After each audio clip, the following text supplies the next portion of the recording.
እሺ ሰዎች የምንሰራው ስራ የሚመቻችሁ ከሆነና በምላሹ ደግሞ እናንተኛም በትንሹ ማገዝ ከፈለጋችሁ ቻናላችንን ሰብስክራይብ፣ ይህን ቪዲዮ ደግሞ ላይክ ያድርጉት።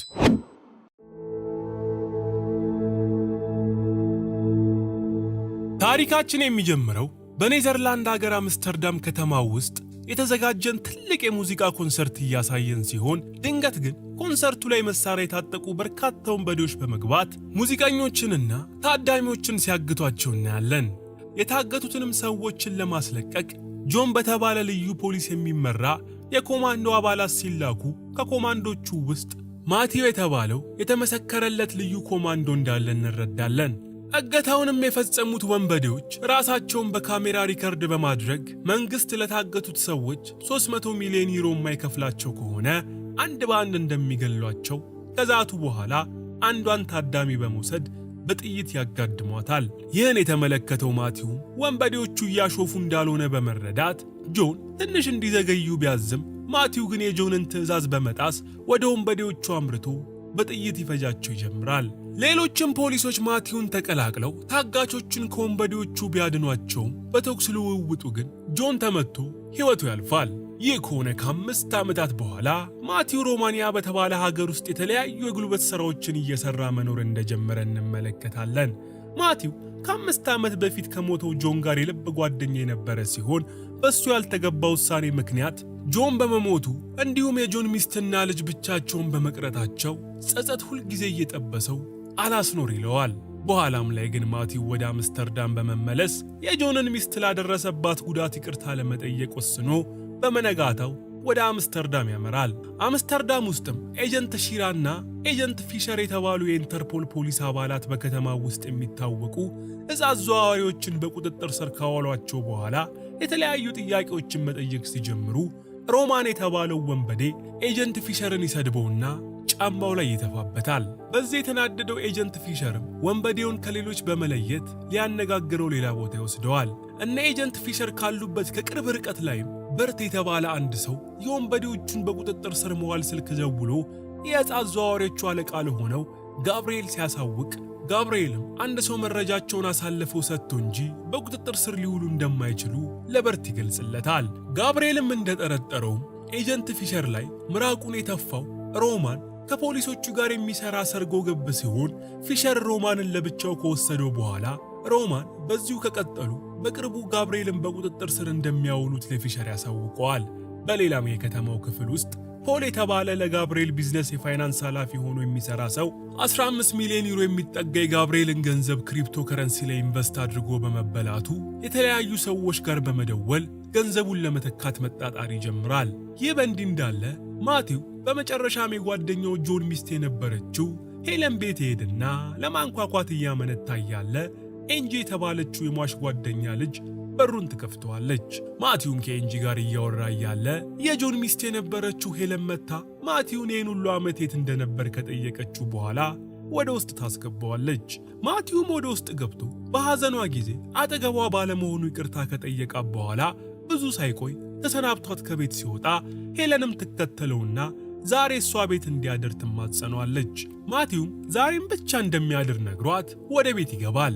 ማቲውም ውስጥ ከገባ በኋላ ከሄለን ጋር ስላለፈው ሕይወታቸው ማውራት ሲጀምሩ ሄለን በአሁኑ ሰዓት ፖል ከተባለ አዲስ ባሏ ጋር አብራ እየኖረች እንደሆነ ለማቲው ትገልጽለታለች። በዚህም ሰዓት ባሏ ፖል ማለት ከጋብርኤል ላይ 15 ሚሊዮን ዶላር ወስዶ መክፈል ያቃተው ሰውዬ እንደሆነ እንረዳለን።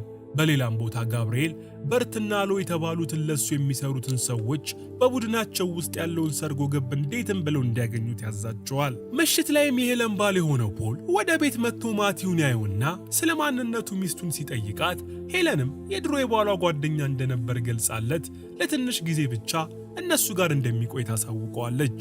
ፖልም ቢራ ይዞ ማቲው ጋር በመሄድ ማቲውን ሊያወራው ቢሞክርም ማቲው ግን በተፈጥሮ ዝምተኛ በመሆኑ ብዙ ሳያወራ ስለቀረ ፖል ተመልሶ ወደ ቤት በመግባት ማቲው የተባለው ሰውዬ ጋግርታም እንደሆነ ለሚስቱ ሄለን ያሳውቃታል። ጠዋት ላይ ማቲው ተነስቶ ከሄለን ቤት ለመሄድ ሲዘጋጅ ትንሿ ልጅ ኤንጂ ቻው ሳይላት እንዳይሄድ ያስቀመጠችውን መልእክት ተመልክቶ ኤንጂን ሊያስከፋት ስላልፈለገ ቱታ ለብሶ ስፖርት ለመስራት ወደ ውጭ ይወጣል። ሲሮጥ ከቆየም በኋላ አረፋፍዶ ወደ ቤት ሲመለስ ኤንጂ ወደ ትምህርት ቤት ልትሄድ ስትል ታገኘውና ዛሬም ብቻ እንዲያደርስ ስለተማጸነችው ማቲው ኤንጂን ማስከፋት ስላልፈለገ ዛሬን ለማደር ይስማማል። ፖልም ስራ ቦታ ከሄደ በኋላ ፍጹም ባልጠበቀው ሁኔታ አለቃው ጋብርኤል በአካል ፖል የሚሰራበት ቦታ በመምጣት ሰላምታ አቅርቦለት ይቀመጥና አካውንቱን በቅርቡ ቼክ ሲያደርግ 15 ሚሊዮን ዩሮ እንደጎደለ እንዳወቀ ነግሮት ገንዘቡ የት እንዳለ ኮስተር ባለ ፊት ፖልን ይጠይቀዋል። እኛ ንግድ ባንክ ሄደን ገንዘባችንን ስንጠይቅ ሲስተም የለም እያሉ እንደሚያዝጉን ሁሉ ፖልም ለጋብርኤል ከሲስተም ጋር የተገናኘ ችግር ተፈጥሮ እንጂ ገንዘቡ እንዳለ ከገለጸለት በኋላ እስከ ነገ ድረስ እንደሚያስተካክለው ለጋብርኤል ቃል ይገባለታል። ጋብርኤልም ፖልን ነገሮችን አስተካክሎ እንዲያሳውቀው ገልጾለት ከፖል ቢሮ ሲወጣ ሮማን የተባለው ከጋብርኤል ጋር እንዲሁም ከፖሊሶች ጋር የሚሰራው ሰርጎ ገብ ጋብርኤልን ከቅርብ ርቀት ሆኖ መከታተል ይጀምራል። ነገር ግን ሮማን ፍጹም ባልጠረጠረው መልኩ እሱም ራሱ ሎ በተባለው የጋብርኤል ሰው እየታየ እንደሆነ ሳያስተውል ይቀራል። ማቲውም ሄለን ጋር ከቆየው አይቀር በማለት ለኤንጂ የመጫወቻ ቤት መገንባቱን ሲያያዘው ሄለንም ከትላንቱ በተሻለ ከማቲው ጋር ስታወራና ስትጫወት ትውላለች። ማታም ላይ ፖል ወደ ቤት ከተመለሰ በኋላ የጋብርኤልን ገንዘብ ከየት አባቷ አምጥቶ እንደሚከፍል በማሰብ መጨናነቁን ይቀጥላል። ሄለንም ፖልን ፊቱ ልክ እንዳልሆነ ምን እንደሆነ ብትጠይቀውም ፖል ግን ምክንያቶችን በመደርደር ስራ ቢዚ አድርጎት እንደሆነ ሊገልጽላት ይሞክራል። በመነጋታውም ሮማን በሎ አማካኝነት ተገድሎ አስክሬኑ ስለተገኘ ኤጀንት ፊሸርና ኤጀንት ሺራ ወሳኝ መረጃ አቀባያቸው በመገደሉ ቀጣይ ወዴት መሄድ እንዳለባቸው ግራ ይገባቸዋል። ያ ቀንም ፖል ለጋብርኤል መልሶ በመደወል የሲስተሙ ችግር እንዳሰበው ቶሎ የሚስተካከል ባለመሆኑ ገንዘቡ እስኪመለስ ትንሽ ጊዜ ሊፈጅ እንደሚችል ለጋብርኤል ሲነግረው ጋብርኤል ግን ፖል ገንዘቡን የሆነ ነገር እንዳደረገው ገብቶት ለሱ የሚሰሩ ሰዎች ፖል ላይ እርምጃ እንዲወስዱበት ያዛቸዋል። ያን ዕለትም ፖል ለሚስቱ ሄለን በመደወል ዛሬ በሥራ ምክንያት ስለሚያመሽ ራት እሱን እንዳይጠብቁት ይገልጽላታል። ከዚህም በኋላ ሄለንና ማቲው ኤንጂን ይዘው ከቤት በመውጣት ቦክ እያደረጉ እያለ ድንገት ማክስ ያደረጉና ዱላ የያዙ ሰዎች እነ ማቲውን ከበዋቸው ማቲው ላይ ጥቃት መሰንዘር ይጀምራሉ። ምንም እንኳን ማቲው መጀመሪያ ላይ በሰዎቹ ቢመታም ነገር ግን ከወደቀበት በመነሳት ዱላ የያዙትን ሰዎች መደባደብ ይጀምራል። ነገር ግን በዚህ መሃል አንደኛው ማስክ አድራጊ ኤንጂን ይዟት መሄድ ሲጀምር ሌሎቹ ደግሞ የማቲውን መዘናጋት አይተው ክፉኛው መተውት ኤንጂን ከያዘው ዱርዬ ጋር ያመልጣሉ። ሄለንም በድንጋጤ የምትይዝ የምትጨብጠውን አታ መርበትበት ስትጀምር ማቲው ግን አካባቢው ላይ የቆመ ሳይክል ላይ በመውጣት ዱርዬዎቹን መከታተል በመጀመሩ ሄለን ደግሞ የተፈጠረውን ነገር ደውላ ለፖል ትነግረዋለች። ፖልም ይህን ሲሰማ ያለምንም ጥርጥር ዱርዬዎቹን የጋብርኤል ሰዎች እንደሆኑ በመረዳቱ በቀጥታ ለጋብርኤል በመደወል ነገሮችን ሊያስረዳው ቢሞክርም ጋብርኤል ግን ስልኩን ጆሮ ላይ ይዘጋበታል። ማቲውም ሳይክሉን እየነዳ አጋቾች ያሉበት መኪና ላይ በመድረስ ሰዎቹን እያሽቀነጠረ ከመኪናው ውጭ ይመጣል ሲጀምር አጋቾቹም ተረባርበው ማቲውን ከመኪናቸው ላይ ይጥሉትና ማቲው ወድቆ ራሱን ይስታል። ሆስፒታል ውስጥም ማቲው ራሱን ከሳተበት ሲነቃ እጁ በካቴና እንደታሰረ ይመለከታል። ማቲውም አልጋውን ከነካቴናው እየጎተተ ሲወጣ ውጪ ላይ ኤጀንት ሺራና ኤጀንት ፊሸር ከፖልና ሄለን ጋር እየወሩ ያገኛቸዋል። እነ ሺራው የማቲውን ካቴና ከፈቱለት በኋላ ኤንጂን ያገቷት ሰዎች ጋብርኤል ለተባለ አደገኛ ዕፅ አዘዋዋሪ የሚሰሩ ሰዎች እንደሆኑ ገልጸውላቸው ጋብርኤል ለምን የነሱን ልጅ ሊያግቷት እንደፈለገ የሚያውቁት ነገር መኖሩን አለመኖሩን ሲጠይቋቸው ፖልን ጨምሮ ማቲውና ሄለንም ለምን እንደሆነ እንደማያውቁ ይገልጹለታል። በዚህም ሰዓት ሎ የተባለው የጋብርኤል ሰው ከቅርብ ርቀት ሆኖ ፖሊሶችና እነ ፖል የሚነጋገሩትን መከታተል ይጀምራል። በመጨረሻም ሺራና ፊሸር ኤንጂን ለማስመለስ የቻሉትን እንደሚያደርጉ ለነ ሄለን ነግረዋቸው እነሱም አዲስ ነገር ካለ እንዲደውሉላቸው በማለት ካርዳቸውን ለማቲው ሰጥተው ይሄዳሉ። ኤንጂም ተይዛ ጋብርኤል ጋር እንደደረሰች ሞሊ የተባለች የጋብርኤል ሴተኛ ዳሪ ጋር እንድትቀመጥና ማልቀሷን እንድታቆም ይነገራታል። ቀጥሎም ጋብርኤል ኤንጂን ዓለም ላይ ላሉ ሕፃናትን እያዘዋውሩ ለሚነግዱ ማፊያዎች ሊሸጣት እንዳሰበ ለበርት ይነግረዋል። ማቲውም ከሆስፒታል ወጥቶ ወደ ቤት እንደተመለሰ ሄለንን የቀድሞ ባሏ ጆንን መሳሪያዎችና ፈንጂዎችን የሚያስቀምጥበትን ካዝና እንድትከፍትለት ሲጠይቃት ፖል ግን ኤንጂን በጉልበት ሊያስመልስ ከሆነ የማይቻል እንደሆነ ለማቲው ይገልጽለታል።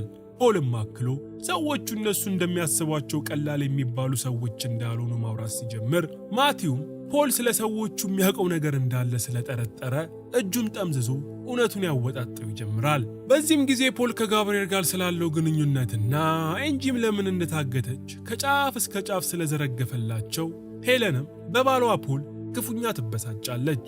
ከዚህም በኋላ ማቲው ፖልን ስልክ እንዲደውልና ለጋብርኤል ገንዘቡን የሚያቀብልለትን ቦታ እንዲያሳውቃቸው እንዲጠይቅ ስላዘዘው ፖልን በተባለው መሰረት አድርጎ ጋብርኤል አንድ ጭር ያለ ቦታ እንዲገናኙ ቀጥሯል። ነገር ግን ጋብርኤል ምናልባት ፖል ወጥመድ ውስጥ ሊከተው እንደሆነ ስላሰበ በሱ ፋንታ ሌሎች ሰዎችን ወደ ቦታው ይልካል። ኤጀንት ፊሸር እና ሺራም ባደረጉት ማጣራት የሄለን ባል ፖል ከጋብርኤልና ከሌሎች ማፊያዎች ጋር ይደዋወል እንደነበር መረጃ በማግኘታቸው ነገሩን ይበልጥ ለማጣራት ኤጀንት ፊሸር ወደ እነ ፖል ቤት ያመራል። ፊሸርም እዛ እንደደረሰ ማቲው ሽጉጥ ደቅኖበት ከመኪናው ውስጥ ያስወጣውና እሱ መኪናው ውስጥ ገብቶ ጋብርኤል ፖልን ወደ ቀጠረው ቦታ ያመራል። ፊሸርም ሄለን ቤት ከገባ በኋላ ፖል የት እንደሆነ ሲጠይቃት እሷም መኝታ ቤት ውስጥ እንደሆነ ትነግረዋለች። ማቲውም የገንዘብ ማቀበያ ቦታ ይደርስና ከጋብርኤል ሰዎች ጋር ተገናኝቶ ኤንጂ የት እንደሆነች ሲጠይቃቸው እነሱ ግን መጀመሪያ ገንዘቡን እንዲሰጣቸው ይነግሩትና ገንዘቡን ይሰጣቸዋል። ነገር ግን ገንዘቡን ከተቀበሉ በኋላ አንድ ወንበዴ ኤንጂን ድጋሚ እንደማያት ነግሮት ማቲው የሰጠውን ገንዘብ ያለበት ሻንጣ መኪናው ውስጥ አስገብቶ ሲከፍተው ሻንጣው በገንዘብ ፋንታ በርካታ ወረቀቶችና የተጸመደ ቦምብ እንደያዘ ያስተውላል። ማቲውም በዚህ ጊዜ ቦምቡ እንዲፈነዳ ካደረገው በኋላ ከቦምቡ የተረፈውን ለጋብርኤል የሚሰራን ወንበዴ ጋብርኤልና ኤንጂ ያሉበትን እንዲነግረው ሲያሰቃየው ዱርዬውም ያሉበትን አድራሻ ይነግረዋል። ሄለን ቤት ውስጥም ኤጀንት ፊሸር ፖልን ከማናገሩ በፊት ሎ የተባለው የጋብርኤል ሰው ሄለን ቤት በመግባት ሄለንን በጩቤ አስፈራርቶ ይዛታል። በዚህም ሰዓት ኤጀንት ፊሸር ሄለንን ለማስጣል ባደረገው ግብግብ ሎ በጩቤ ጉዳት ሲደርስበት ሄለንም የፊሸርን ሽጉጥ አንስታ ሎ ላይ መተኮስ ስትጀምር ሎ ግን ከቤቱ ወጥቶ ያመልጣል። ይህን ግርግር ፎቅ ላይ ሆኖ የሰማው ፖልም የቀረችውን ገንዘብ በሻንጣ አድርጎ በመኪናው ሊያመልጥ ሲል ሎ መኪናው ውስጥ ያገኘውና አስፈራርቶ ገንዘቡን ከተቀበለው በኋላ ጋብርኤል ጋር ይሄዳል። ከቆይታዎችም በኋላ ሺራ ሄለን ቤት በመምጣት ፊሸር በአምቡላንስ እንዲወሰድና ሕክምና እንዲያገኝ ታደርጋለች። በዛው ሰዓት ማቲው ለሺራ በመደወል ጋብርኤል ያለበትን አድራሻ ከነገራት በኋላ ወደዛ እያመራ እንደሆነ ስለገለጸላት ሺራም ጊዜ ሳታጠፋ ማቲው ወደ አላት አድራሻ ትገሰግሳለች። ማቲውም ጋብርኤል ያለበት የተባለው ቦታ ከደረሰ በኋላ በመንገዱ ላይ የተጋረጡትን ሰዎች እንደ ሲኖትራክ እየጨፈላለቀ ጋብርኤልን ማፈላለግ ይጀምራል። ሺራም የተባለው ቦታ ከደረሰች በኋላ ፍልሚያውን ተቀላቅላ የጋብርኤልን ሰዎች ከማቲው ጋር መፍጀት ይጀምራሉ። ጋብርኤልም ሁኔታዎች እንዳላማሩ ሲመለከት እርትና ሎን በማስከተል ኤንጂን እየጎተተ ሊያመለጥ ሲል በመንገዱ ላይ ማቲውና ሺራ ይጋረጡበታል። ከዚህም በኋላ ማቲው ከሎ ጋር፣ ሺራ ደግሞ ከበርት ጋር መደባደብ ሲጀምሩ ጋብርኤል ደግሞ ኤንጂን ይዞ ማምለጡን ይቀጥላል። ከእልህ አስጨራሽ ትንቅንቅ በኋላም ማቲውና ሺራ ተፋላሚዎቻቸውን በመዘረር ማቲው ጋብርኤል ላይ ሮጦ ይደርስበታል።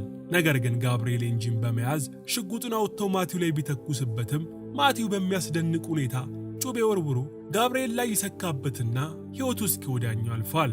በመጨረሻም ታሪካችን ከ6 ወራት በኋላ ይወስደንና አሁን ላይ ሄለን ከልጇ ኤንጂ ጋር ከቀድሞ ሕይወታቸው የተሻለ ሰላማዊ ሕይወትን መኖር ሲጀምሩ ማቲው ደግሞ ራቅ ወዳለ ስፍራ በመጓዝ ሕይወትን እንደ አዲስ ሀ ብሎ ለመኖር ሲዘጋጅ እየተመለከትን ታሪካችን ያልቃል።